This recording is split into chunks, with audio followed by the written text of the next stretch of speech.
I am Biju S. Nair, former officer, Food Corporation of India, Current Affairs പുതിയ വീഡിയോയിലേക്ക് സ്വാഗതം. ഇന്നത്തെ ആദ്യത്തെ ന്യൂസ് തന്നെ നമ്മളുടെ ഈ കോൺസ്റ്റിറ്റ്യൂഷനായിട്ട് ബന്ധപ്പെട്ട ഒരു കാര്യം അതിൽ പറയാനുണ്ട്. അതായത് നമ്മളുടെ ഇന്ത്യയുടെ വൈസ് പ്രസിഡന്റ് ജഗദീപ് ധൻഖർ രാജ്യസഭയുടെ ചെയർമാനുമാണ്. അദ്ദേഹത്തിന് ആ പൊസിഷൻ റിമൂവ് ചെയ്യാൻ വേണ്ടിയിട്ട് ഒരു റെസൊല്യൂഷൻ, ഒരു പ്രമേയം നമ്മളുടെ ഓപ്പോസിഷൻ ഇന്ത്യ ബ്ലോക്ക് കൊണ്ടുവന്നു. ഇന്ത്യയുടെ ഹിസ്റ്ററിയിൽ ആദ്യമാണ് അത്തരത്തിലൊരു സംഭവം. വൈസ് പ്രസിഡന്റ് ഓഫ് ഇന്ത്യ അല്ലെങ്കിൽ Rajya Sabha chairman, both are same. Rajya Sabha chairman de facto vice president of India chairman of Rajya Sabha. അപ്പം അദ്ദേഹത്തിന് റിമൂവ് ചെയ്യാൻ പറ്റുമെന്ന് വെച്ചാൽ പറ്റും. ഇന്ത്യയുടെ പ്രസിഡന്റിന് റിമൂവ് ചെയ്യാൻ ഇംപീച്ച്മെന്റ് വേണം. പക്ഷേ in the case of vice president of India there is no such formality. It can be done through some other means. It is more easy as compared to the removal of president of India. Impeachment procedure ഒന്നും വേണ്ട. അതായത് ഇത്രയേ ഉള്ളൂ.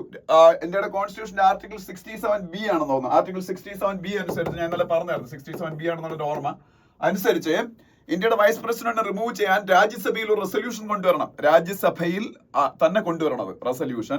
രാജ്യസഭയിൽ resolution കൊണ്ടുവന്നിട്ട് that should be signed by at least 50 MPs of that സഭ.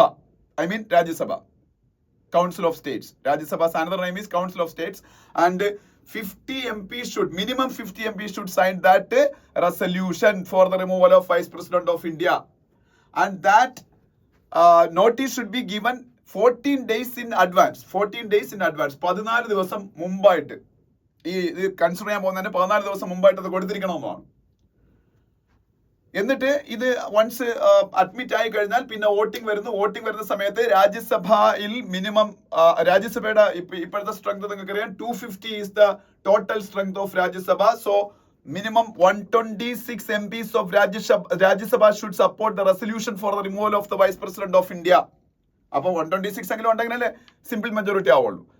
ലോക്സഭയിൽ ഇത് പാസ്സാവണം. ലോക്സഭയിൽ അപ്പോഴ് എത്ര പേര് പ്രസിഡന്റ് ആയിരിക്കുന്നു, ആ പ്രമേയം പാസ്സാക്കുന്ന സമയത്ത് എത്ര പേര് പ്രസിഡന്റ് ആയിരിക്കുന്നോ അതിന്റെ സിമ്പിൾ മെജോറിറ്റി മതി. രാജ്യസഭയുടെ കേസിൽ അങ്ങനെയല്ല. രാജ്യസഭയിൽ അപ്പോഴും എത്ര പേര് പ്രസിഡന്റ് ആയിരിക്കുന്നു എന്നുള്ള അല്ല പ്രശ്നം. രാജ്യസഭയുടെ total strength is 250, so 126 people should support it.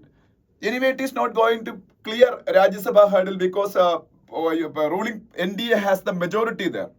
And another problem is in this winter session of parliament, this resolution is not going to taken up by the concern. അതിന്റെ കാരണം എന്ന് വെച്ചാൽ 14 days അഡ്വാൻസ് നോട്ടീസ് കൊടുക്കണമെന്നാണ്. 14 days advance notice കൊടുക്കാൻ ഇവിടെ ഇപ്പൊ ഇനി Rajya Sabha ലോക്സഭയൊക്കെ സമ്മേളിക്കുന്ന 14 days താഴെ സമ്മേളിക്കുള്ളൂ. കാര്യം winter session is going to wind up. 14 days ഇനി ഇല്ല. അപ്പൊ 14 days കഴിയുമ്പം ഈ വിന്റർ സെഷൻ അവസാനിക്കും.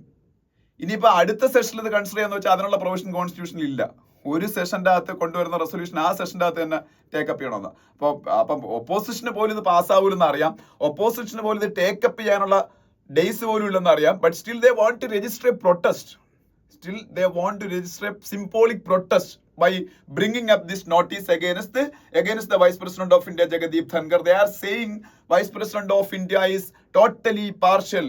The Vice President of India, Rajya Sabha chairman, should be impartial as per the Constitution of India to opposition and ruling party. But Jagdeep Dhankhar is acting in a partisan mode. He's acting in partisan mode. That's why they want to register a protest. അത്രേ ഉള്ളൂ. എന്തായാലും ഇത് എങ്ങനെയാണ് remove ചെയ്യേണ്ടതെന്നുള്ള ആ കാര്യം നമ്മുടെ കോൺസ്റ്റിറ്റ്യൂഷനിലുണ്ട്. അത് ഞാൻ പറഞ്ഞതേ ഉള്ളൂ. പിന്നെ അടുത്തത് സുബ്രഹ്മണ്യ ഭാരതി. നമുക്ക് എല്ലാവർക്കും അറിയാം ഇന്ത്യയുടെ ഇൻഡിപെൻഡൻസുമായിട്ട് ബന്ധപ്പെട്ട് തമിഴ് പോയറ്റ് ആണെങ്കിൽ അദ്ദേഹം നാഷണൽ പോയറ്റ് ആണ്. അദ്ദേഹത്തിന്റെ കൃതികൾ, അദ്ദേഹത്തിന്റെ റൈറ്റിംഗ്സ് നാഷണലൈസ് ചെയ്തിട്ടുണ്ട് ഇന്ത്യയിൽ. He's the national poet of India. Subramania Bharathi തമിഴിയനാണ്. വളരെ യങ് ഏജിൽ ഒരുപാട് എഴുതി മരിച്ചുപോയ ആളാണ്. എനിക്ക് തോന്നുന്നു TB എങ്ങോട്ടാണ് അദ്ദേഹം മരിച്ചു പോകുന്നത്. അദ്ദേഹത്തിന്റെ full collection of work government of India release ചെയ്യാൻ പോകുന്നു. നരേന്ദ്രമോദി ഇന്ത്യൻ പ്രൈം മിനിസ്റ്റർ ആണ് അത് റിലീസ് ചെയ്യാൻ പോകുന്നത്. അതുമായിട്ട് ബന്ധപ്പെട്ട ഒരു ന്യൂസ് കാണാം.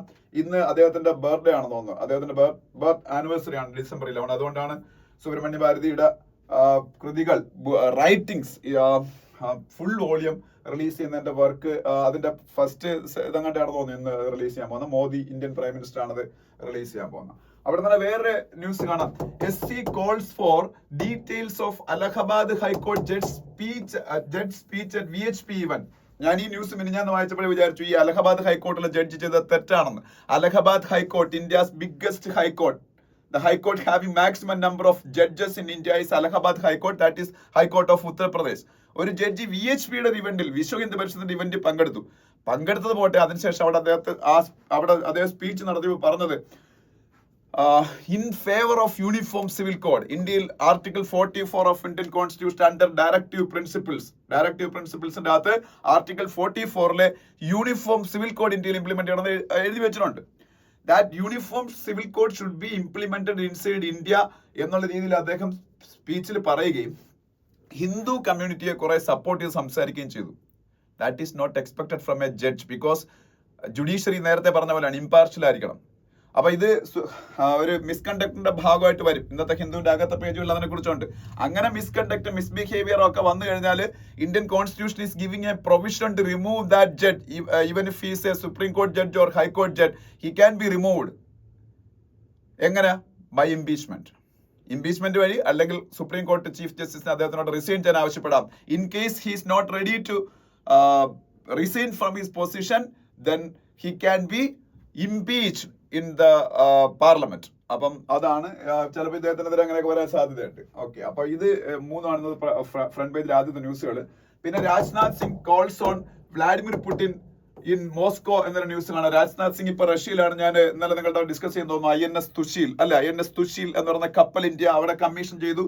റഷ്യ ബിൽഡ് ദാറ്റ് കപ്പൽ for Indian navy, that ship for Indian navy. അപ്പം Rajnath Singh is visiting Russia mainly for the commissioning of INS Tushil. After that, he attended some defense level talks with defense minister of Russia. India has some joint ventures with Russia in the field of defense. Appo അതിനുശേഷം he met president of Russia, Vladimir Putin. Vladimir Putin is going to visit India next year. Most probably in January or February he will visit India for the bilateral talks. അതിന്റെ ഒരു ground work കൂടെ ചെയ്യാൻ വേണ്ടിയിട്ടായിരിക്കും രാജ്നാഥ് സിംഗ് എന്നല്ല പുടിനെ meet ചെയ്തത്. പിന്നെ അവിടെ വേറെ ന്യൂസുകൾ, വേറൊരു വലിയ ന്യൂസ് എന്ന് പറയുന്നത് കോൺഗ്രസിന്റെ ഒരു സ്റ്റാൾവാർട്ട് ലീഡർ ആയിരുന്നു, പിന്നീട് BJP-യിലേക്ക് മാറിയ SM Krishna, former chief minister of Karnataka.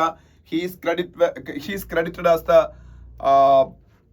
Creator of IT hub of Bengaluru. IT hub എന്നുള്ള രീതിയിൽ ബംഗളൂരുവിനെ ക്രിയേറ്റ് ചെയ്ത ആളായിട്ടാണ് പൊതുവെ SM കൃഷ്ണനെ അറിയപ്പെടുന്നത്. അപ്പം അതുപോലെ he was the external affairs minister of India under the prime ministership of Manmohan Singh. അങ്ങനെ പല രീതിയിൽ ഒരു സ്റ്റാൾവാർട്ട് പൊളിറ്റിക്കൽ ലീഡർ ഓഫ് കർണാടക അല്ലെങ്കിൽ ഇന്ത്യ ആയിരുന്നു SM കൃഷ്ണ. കഫേ കോഫി ഡേയുടെ ഫൗണ്ടർ ആയിരുന്നു അദ്ദേഹത്തിന്റെ സണ്ണിലോ. അദ്ദേഹം പിന്നീട് സൂയിസൈഡ് ഒക്കെ ചെയ്ത് അറിയാം. കഫേ കോഫി ഡേ ഇന്ത്യയിലെ ഏറ്റവും വലിയ കോഫി ചെയിനൊക്കെ ആയിരുന്നു. ഓക്കെ, അപ്പൊ SM Krishna is no more. അതൊരു വലിയ ന്യൂസ് ആയിട്ടുണ്ട്. പിന്നെ അതിനടുത്ത പേജിൽ പോകുമ്പോൾ സ്റ്റേറ്റ്സ് പേജിൽ നമുക്ക് നോക്കാം എന്തെങ്കിലുമൊക്കെ ഉണ്ടാന്ന്. സ്റ്റേറ്റ്സ് പേജില്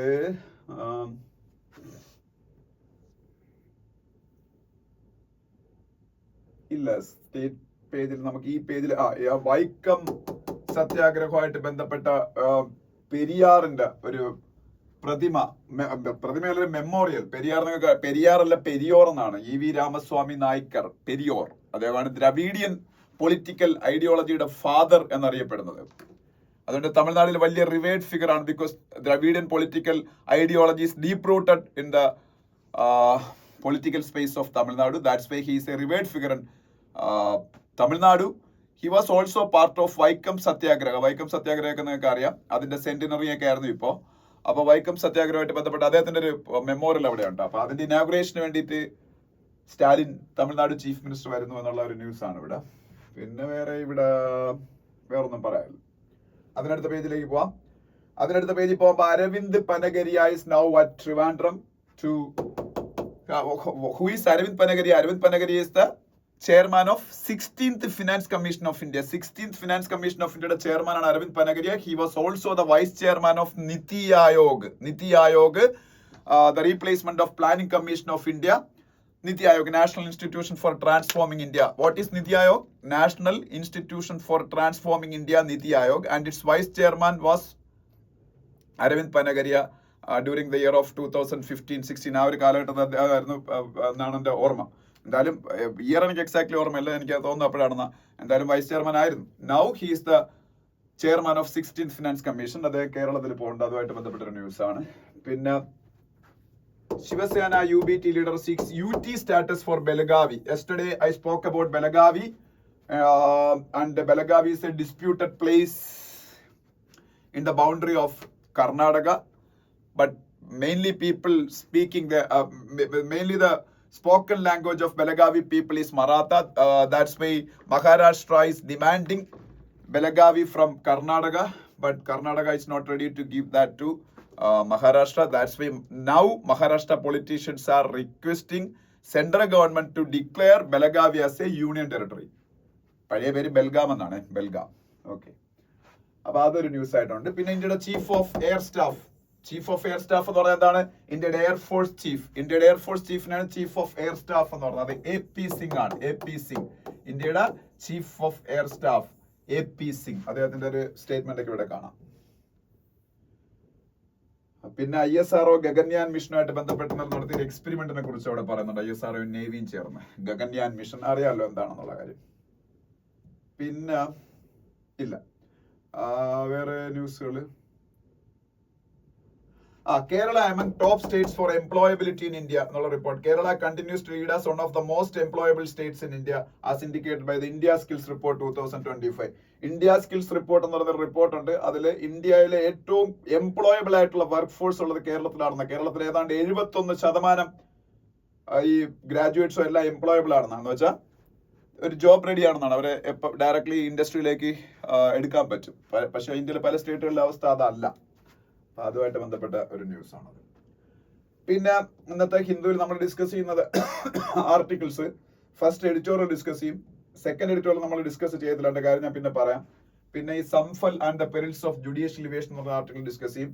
പിന്നെ deepening India steps as a key space faring nation എന്ന ആർട്ടിക്കിൾ ഡിസ്കസ് ചെയ്യും. ഇത്രയാണ് നമ്മൾ ഡിസ്കസ് ചെയ്യുന്നത്. ഇത്രയും നിങ്ങൾ എല്ലാവരും നന്നായിട്ട് വായിക്കുക. ഫസ്റ്റ് എഡിറ്റോറിയൽ 2 to Tango എന്ന് പറഞ്ഞ എഡിറ്റോറിയലാണ്. ഈ editorial is regarding the visit of India's external അദ്ദേഹത്തിന്റെ പേര് എക്സ്റ്റേണൽ ആയിട്ട് ബന്ധപ്പെട്ട തന്നെ ഫോറിൻ സെക്രട്ടറി എന്നാണ് പറയുന്നത്. നമ്മൾ എക്സ്റ്റേണൽ അഫയേഴ്സ് മിനിസ്റ്റർ എന്നും ഫോറിൻ സെക്രട്ടറി എന്നാണ് പറയുന്നത്. Foreign secretary Vikram Misri day before yesterday visited Bangladesh and he met with various high-level functionaries of Bangladesh, including the interim chief of Bangladesh government, Muhammad Yunus. അപ്പൊ ആ meeting ആയിട്ട് ബന്ധപ്പെട്ട കുറച്ച് കാര്യങ്ങളാണ് ഇതിന്റെ അകത്ത് പറഞ്ഞേക്കുന്നത്. ഒരു സമയത്ത് ബംഗ്ലാദേശുമായിട്ടുള്ള ഇന്ത്യയുടെ റിലേഷൻഷിപ്പ് എന്ന് പറഞ്ഞാൽ മോഡൽ റിലേഷൻഷിപ്പ് ആയിരുന്നു. പക്ഷേ ഷെയ്ഖ് ഹസീന അധികാരത്തിൽ നിന്ന് പോയതിനു ശേഷം പുതിയ ഗവൺമെന്റ് അവിടെ അധികാരത്തിൽ വന്നപ്പോൾ അവിടുത്തെ ഇസ്ലാമിസ്റ്റുകൾ കൂടുതൽ എംപവർ ആവുകയും ദേ started attacking minority institutions, especially Hindu interest in Bangladesh. അപ്പോ ഷെയ്ഖ് ഹസീന ഇപ്പോൾ ഇന്ത്യയിൽ ഉണ്ട് താനും. ഷെയ്ഖ് ഹസീന ഇവിടെ ഇരുന്നുകൊണ്ട് അവിടുത്തെ ഗവൺമെന്റിന് ക്രിട്ടിക്കൽ ആയിട്ടുള്ള സ്റ്റേറ്റ്മെന്റുകൾ ഇഷ്യൂ ചെയ്യുകയും ചെയ്യുന്നുണ്ട്. ഇപ്പോ ഇന്ത്യയും ബംഗ്ലാദേശുമായിട്ടുള്ള പ്രോബ്ലം ഡീപ്പൻ ചെയ്യാൻ കാരണം അവിടുത്തെ ഒരു Hindu monk related to ISKCON, previously he was with ISKCON, international society for Krishna consciousness. അദ്ദേഹത്തിനെ അറസ്റ്റ് ചെയ്തു. അതാണ് പ്രശ്നങ്ങൾ കൂടുതൽ രൂക്ഷമാകാൻ കാരണം. അതിനുശേഷം ഇന്ത്യയിലെ പല സ്റ്റേറ്റുകളിലെ എസ്പെഷ്യലി വെസ്റ്റ് ബംഗാളിലും ത്രിപുരയിലും ഒക്കെ ബംഗ്ലാദേശിന് എഗെയിൻസ്റ്റ് ആയിട്ടുള്ള പ്രൊട്ടസ്റ്റുകൾ സ്റ്റാർട്ട് ചെയ്യുക. അത് ബംഗ്ലാദേശിന്റെ ത്രിപുരയിൽ അഗർത്തലയിൽ ഒരു മിഷന്റെ അറ്റാക്കിൽ കലാശിക്കുകയും ചെയ്തു. അതിനെ തുടർന്ന് ബംഗ്ലാദേശിന്റെ അകത്തും ഇന്ത്യയുടെ ഹൈക്കമ്മീഷനിലേക്കൊക്കെ മാർച്ചൊക്കെ നടക്കുകയാണ്. അപ്പോൾ അങ്ങനെയുള്ള ഒരു അവസ്ഥയിലാണ് വിക്രം മിശ്രി ബംഗ്ലാദേശിലേക്ക് പോകുന്നത്. അവിടെ പോയിട്ട് അദ്ദേഹം അവിടുത്തെ ഫോറിൻ സെക്രട്ടറിയെ മീറ്റ് ചെയ്തു. പേരൊക്കെ ഉണ്ട്, അത് നമുക്ക് വേണ്ട. അതിനുശേഷം അദ്ദേഹം മുഹമ്മദ് യൂനിസ്, ബംഗ്ലാദേശിന്റെ ഇപ്പോഴത്തെ അഡ്വൈസർ ടു ദ ഗവൺമെന്റിനെ മീറ്റ് ചെയ്തു. അവിടെയൊക്കെ അദ്ദേഹം ബംഗ്ലാദേശുമായിട്ടുള്ള ഒരു നോർമൽ വർക്കിംഗ് റിലേഷൻഷിപ്പ് ആണ് ഇന്ത്യ ആഗ്രഹിക്കുന്നത് എന്ന് പറഞ്ഞു.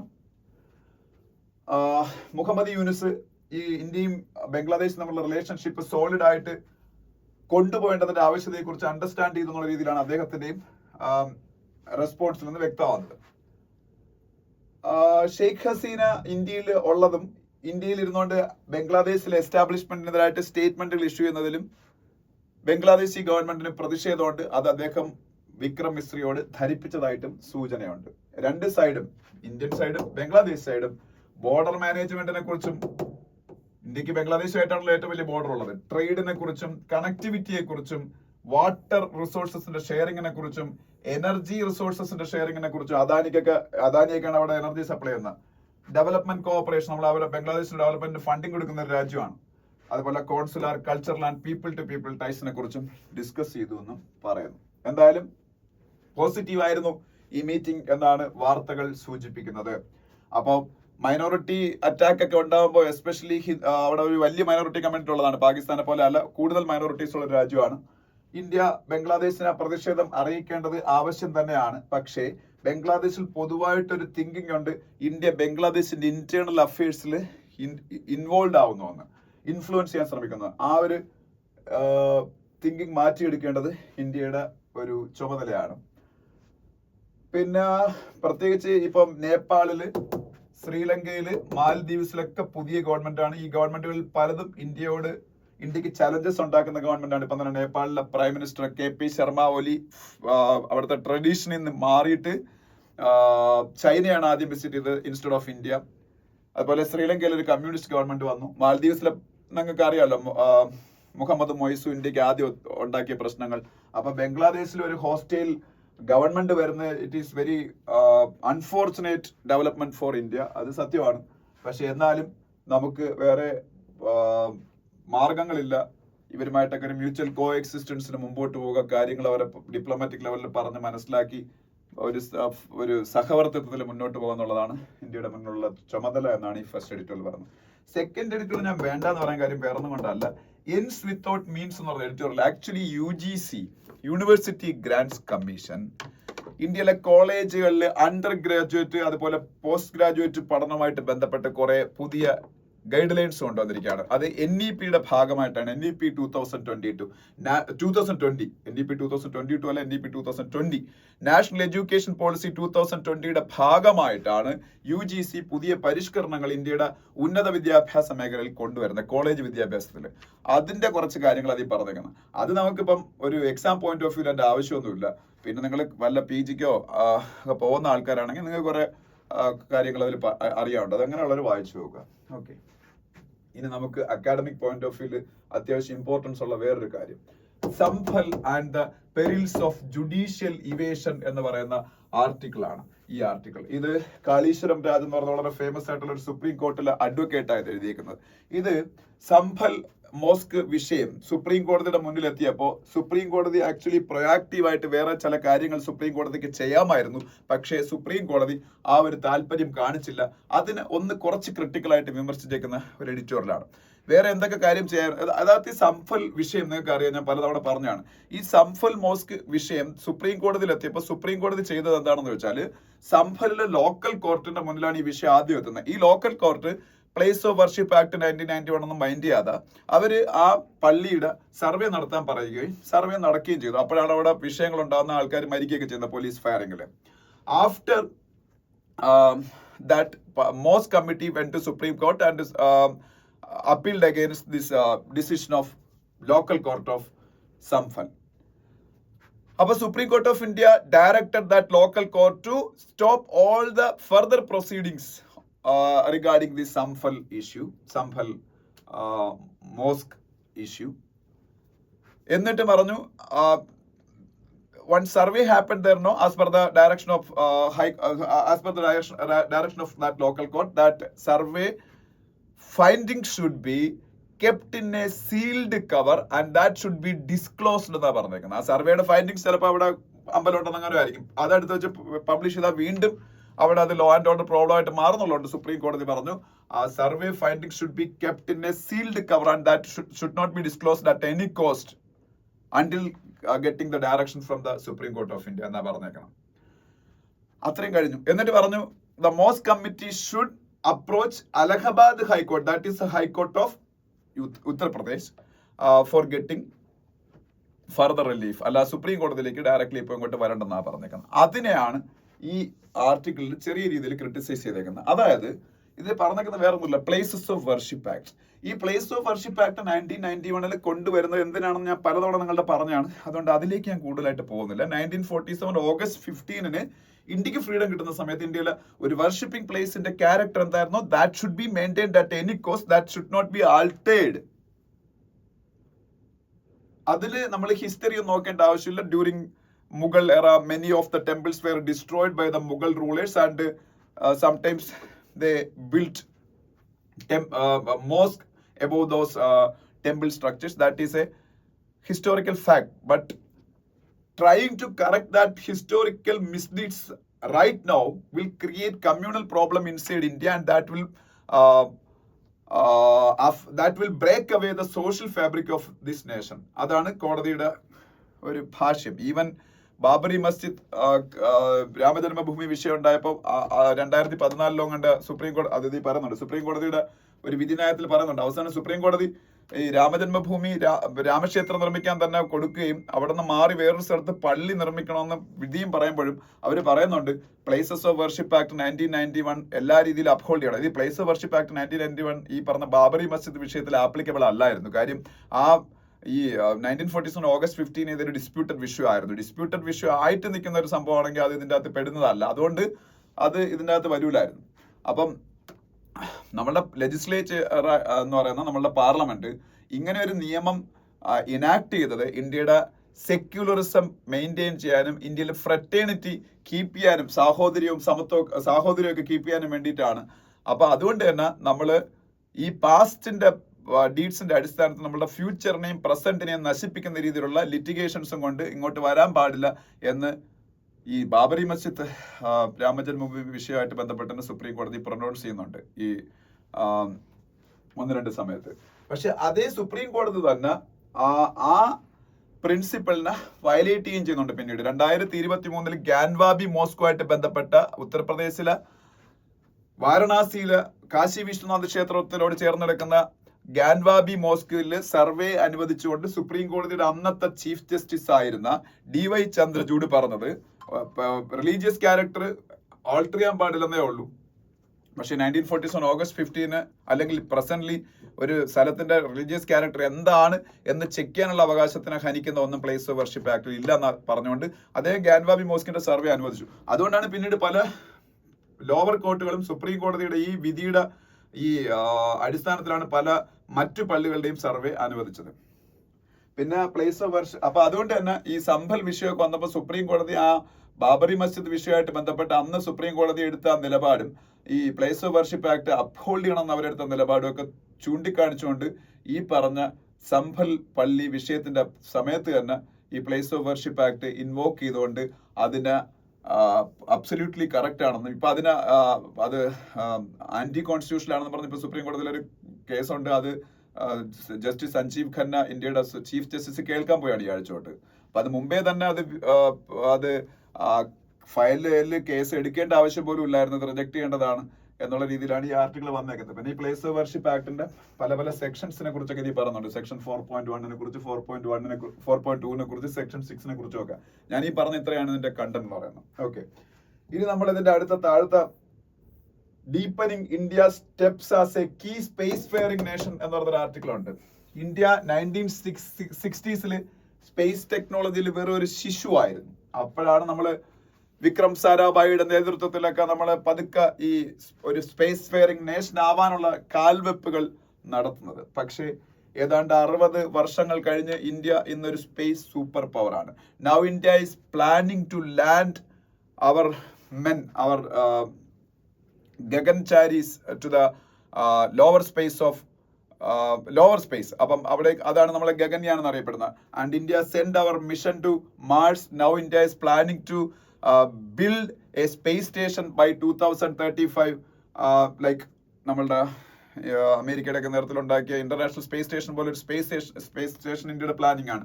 And also India is planning to send our own people to moon in the next decade. അപ്പൊ അത്തരത്തിലുള്ള ആംബിഷ്യസ് ആയിട്ടുള്ള പ്രൊജക്ടുകളായിട്ട് നമ്മൾ ഇന്ത്യ മുന്നോട്ട് പോയിക്കൊണ്ടിരിക്കുകയാണ്. So India is now a space super power and many of the European nations are depending on ISRO to send their satellites to the space. അപ്പോൾ India commercial space ആക്ടിവിറ്റിയിലും ഇപ്പൊ മുൻപന്തിയിൽ നിൽക്കുന്ന ഒരു രാജ്യമാണ്. പക്ഷെ അപ്പോഴും നമ്മളുടെ ഒരു പോരായ്മ എന്ന് പറയുന്നത് ഇപ്പം തന്നെ നമ്മൾ എലോൺ മസ്കിന്റെ സ്പേസ് എക്സ് കമ്പനിയുടെ ഫാൽക്കൺ എന്ന് പറയുന്ന റോക്കറ്റിലാണ് നമ്മളുടെ ഇപ്പോൾ ഒരു സാറ്റലൈറ്റ് ലോഞ്ച് ചെയ്തത്. ആ സാറ്റലൈറ്റിന്റെ പേര് ഇത് പറയുന്നുണ്ട്, എനിക്ക് തോന്നുന്നു GSAT N2 എന്ന് പറയുന്ന സാറ്റലൈറ്റ്. അതിന്റെ റീസൺ വേറൊന്നും അല്ല, ഇന്ത്യയുടെ നിലവിലുള്ള ഏറ്റവും മികച്ച ലോഞ്ച് വെഹിക്കിൾ LVM-3 ആണ്. LVM-3 ഈ LVM-3യുടെ maximum load carrying capacity is 4000 kilogram. Maximum load carrying capacity of India's strongest launch vehicle LVM-3 is 4000 kilogram. but GSAT N2 was weighing 4,700 kilogram. So India has to depend on another country's space agency for launching of that that satellite. അപ്പം Elon മസ്കിന്റെ falcon 9 ആണെന്ന് തോന്നുന്നു അതിനെ launch ചെയ്യുന്നു. അപ്പോൾ ഇനി നമ്മൾ human മിഷൻസുമായിട്ടൊക്കെ മുമ്പോട്ട് പോകുമ്പോൾ നമുക്ക് ഈ 4,000 കിലോഗ്രാം മാക്സിമം വെയിങ് കപ്പാസിറ്റി അല്ലെങ്കിൽ maximum wait carrying capacity launch vehicle ഒന്നും പോരാ. അപ്പം നമ്മൾ അതിനുവേണ്ടി നമ്മൾ പുതിയ ലോഞ്ച് വെഹിക്കിൾ ഡെവലപ്പ് ചെയ്യാണ്. NGLV എന്ന് പറയും, നെക്സ്റ്റ് ജനറേഷൻ ലോഞ്ച് വെഹിക്കിൾ. അതിന് മാക്സിമം 12,000 കിലോഗ്രാം വരെ വെയിറ്റ് ക്യാരി ചെയ്യാൻ ഉള്ള കപ്പാസിറ്റി ഉണ്ടെന്നാണ് പറയുന്നത് NGLV. Minimum ISRO will take 8 years to complete this project എന്നാണ് പറയുന്നത് NGLV. Funding is assured. Government of India approved that project. That's why they will get the money, sufficient money for doing this thing NGLV. But it will take minimum 8 years for developing NGLV. പക്ഷെ നമ്മൾ ഒരു private player ആയ space എക്സിന്റെ achievement അതുമായിട്ട് compare ചെയ്ത് നമ്മൾ അറിയണം.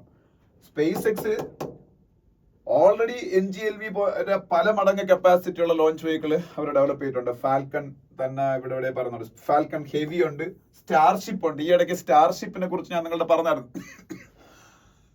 അമേരിക്കയിലെ ന്യൂയോർക്കിൽ നിന്ന് 30-40 മിനിറ്റ് കൊണ്ട് ഡൽഹിയിൽ വരാൻ പറ്റും. അത് അവർ എക്സ്പെരിമെന്റൽ ഫ്ലൈറ്റ് ഒക്കെ സക്സസ്ഫുള്ളി കണ്ടക്ട് ചെയ്തു ഈ സ്റ്റാർഷിപ്പ് ഉപയോഗിച്ചുകൊണ്ട്. സ്റ്റാർഷിപ്പിന് 1,00,000 കിലോഗ്രാം വരെ വെയിറ്റ് ക്യാരിയിങ് കപ്പാസിറ്റി ഉണ്ടെന്നാണ് പറയുന്നത്. ലോവർ ഓർബിറ്റ് അല്ലേ, ഔട്ടർ സ്പേസിലല്ല, ലോവർ ഓർബിറ്റ് അല്ലേ സ്പേസിന്റെ. അപ്പം ഔട്ടർ സ്പേസിലും 12,000 24,000 കിലോഗ്രാം ക്യാരിയിങ് കപ്പാസിറ്റി. അപ്പം അത് നമ്മൾ ആലോചിച്ച് നോക്കണം, അവർ പ്രൈവറ്റ് പ്ലെയർ ആണ് അവർ. അതേസമയത്ത് നമ്മളുടെ NGLV അടുത്ത 8 വർഷം കൊണ്ടാണ് 12,000 കിലോഗ്രാം കപ്പാസിറ്റി ഉള്ള ലോഞ്ച് വെഹിക്കിൾ ആയിട്ട് മാറാൻ പോകുന്നത്. അപ്പൊ ഇതില് സജഷൻ വേറൊന്നും അല്ല, അമേരിക്കയിലെ നാസ അല്ലെങ്കിൽ അമേരിക്ക ഗവൺമെന്റ് ഒക്കെ ചെയ്തതുപോലെ സ്പേസ് എക്സ് പോലെ കമ്പനികളെ ഇന്ത്യ വളർത്തിക്കൊണ്ടുവരാൻ പറ്റും. ഓൾറെഡി ഇന്ത്യയിലെ L&T പോലുള്ള കമ്പനികൾ, ടാറ്റ പോലുള്ള കമ്പനികൾ, they are very much interested in space activities because space is a very lucrative sector and it is going to generate a lot of money in the future. പക്ഷെ currently ചിലപ്പോൾ അവർക്ക് profitable ആയിരിക്കില്ല. അപ്പൊ government എന്ത് ചെയ്യണം എന്ന് വെച്ചാൽ അവർക്ക് ഇൻസെന്റീവ് കൊടുക്കണം. നമുക്ക് ഇപ്പം തന്നെ ഉണ്ടല്ലോ project PLI, production linked incentive. In production linked incentive what is happening in certain sectors? If some private players or some foreign players are coming to India and investing, then government of India will bear a part of that investment. Semiconductor sector 75% of the investment will be from government of India. എത്തിയോ? ഞാൻ ക്ലാസ്സിലാണ്. Okay, 75% of അതായത് 1,000 crores ഒരു പ്രോജക്റ്റിൽ invest ചെയ്യണമെന്നുണ്ടെങ്കിൽ if that project is once approved 750 crores will come from government of India. The rest 250 crores has to be contributed from that private player. That is PLI, production linked incentive, in the case of semiconductor sector. Every സെക്ടറിലും ഇതേപോലെ അല്ല, semiconductor സെക്ടറിലെ കാര്യം പറഞ്ഞു. അതുപോലെ space സെക്ടറിൽ ഈ production linked incentive പോലൊരു സംഭവം കൊണ്ടുവന്നിട്ട് പ്രൈവറ്റ് പ്ലേയേഴ്സിന് സർട്ടൻ ത്രഷോൾഡ് അച്ചീവ് ചെയ്യുമ്പോൾ ഗവൺമെന്റ് ഇൻസെന്റീവ് ഇങ്ങനെ കൊടുത്തുകൊണ്ടേയിരിക്കും. So that will be a boost for them. They will be very much interested to develop this NGLV kind of launch vehicles. അപ്പൊ അവർക്ക് ചിലപ്പോൾ ടെക്നോളജിയുടെ അഭാവം ഉണ്ടെങ്കിൽ they can collaborate with foreign players, space X പോലുള്ള foreign പ്ലേയേഴ്സുമായിട്ട്.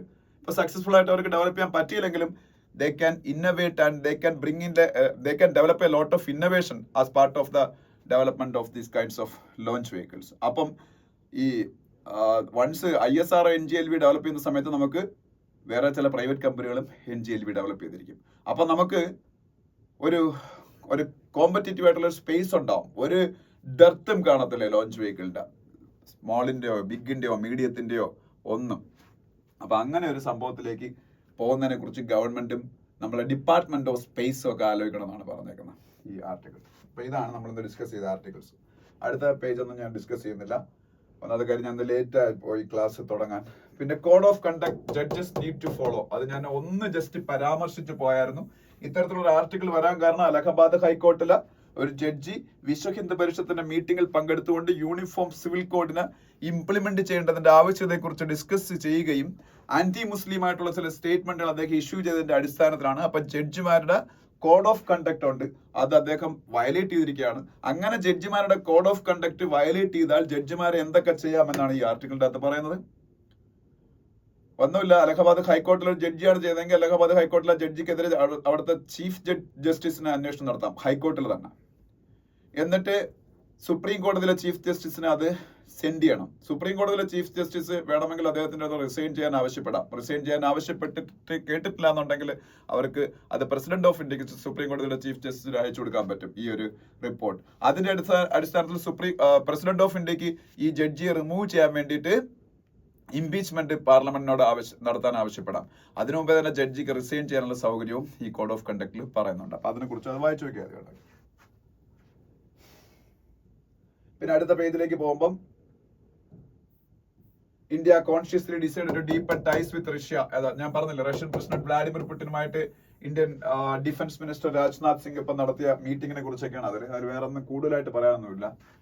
AFSPക്ക് against ആയിട്ട് ചില പ്രൊട്ടസ്റ്റുകൾ മണിപ്പൂരിൽ ഇന്നലെയും നടന്നു. AFSP armed forces special power act, India's paramilitary forces and India's military is getting some special powers in disturbed areas of India, especially these disturbed areas are concentrated in northeastern states.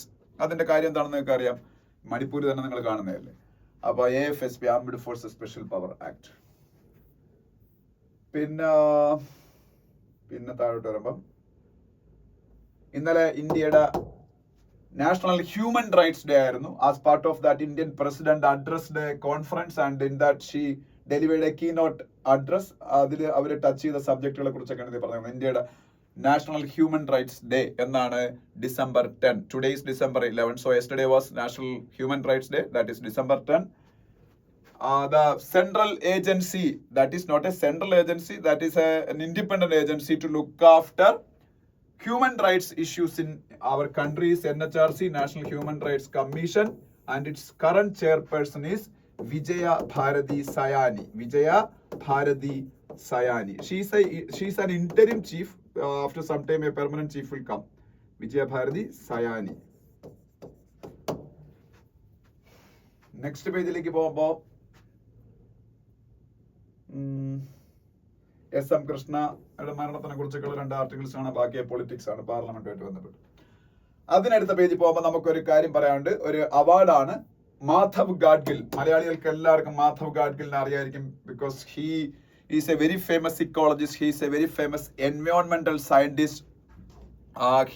One report is there, Gadgil Committee report for the protection of Western Ghats, Pachima Ghattam. If that was implemented in its letter and spirit in Kerala, especially in Wayanadu, Idiki, etc., these landslides, unfortunate incidents of landslides should have been avoided. Could have been avoided.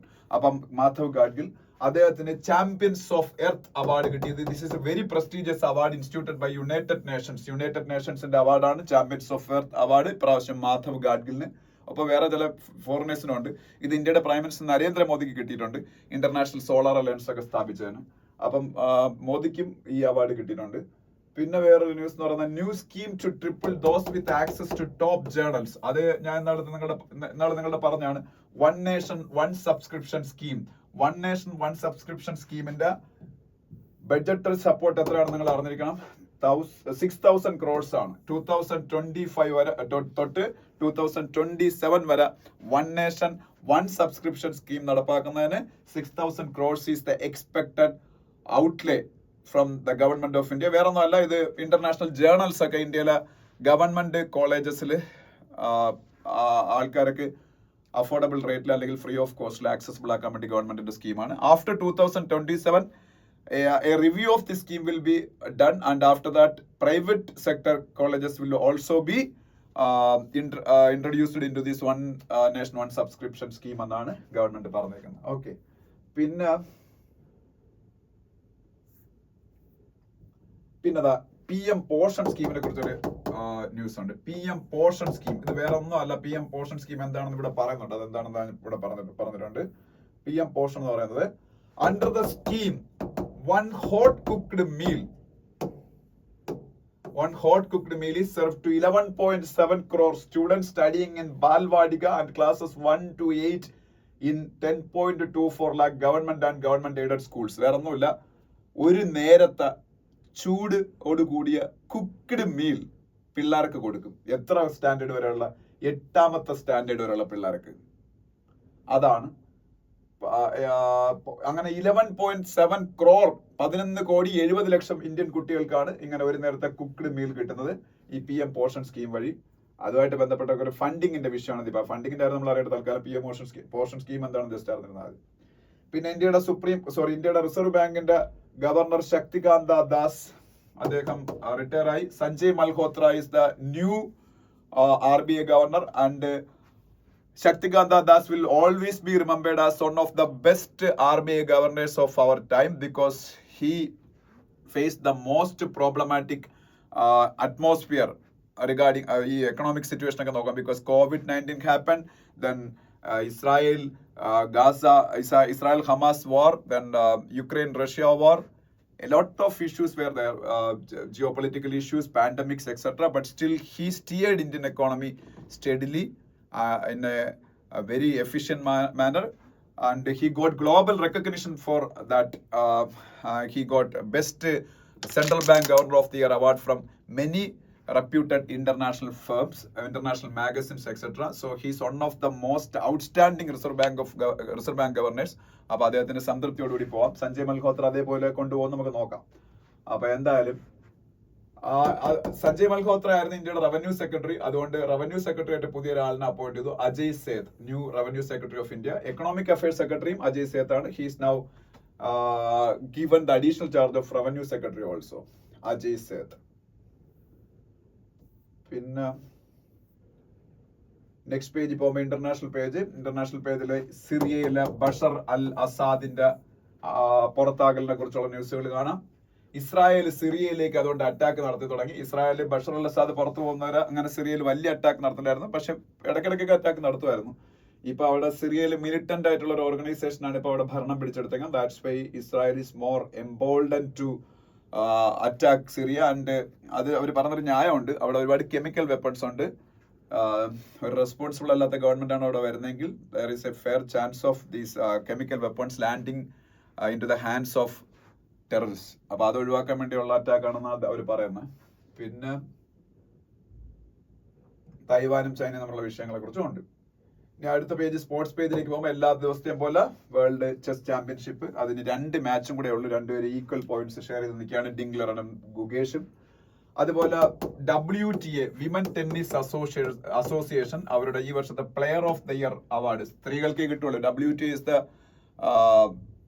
responsible body for arranging women world tennis tour, WTA. So they are giving award for the women tennis players only.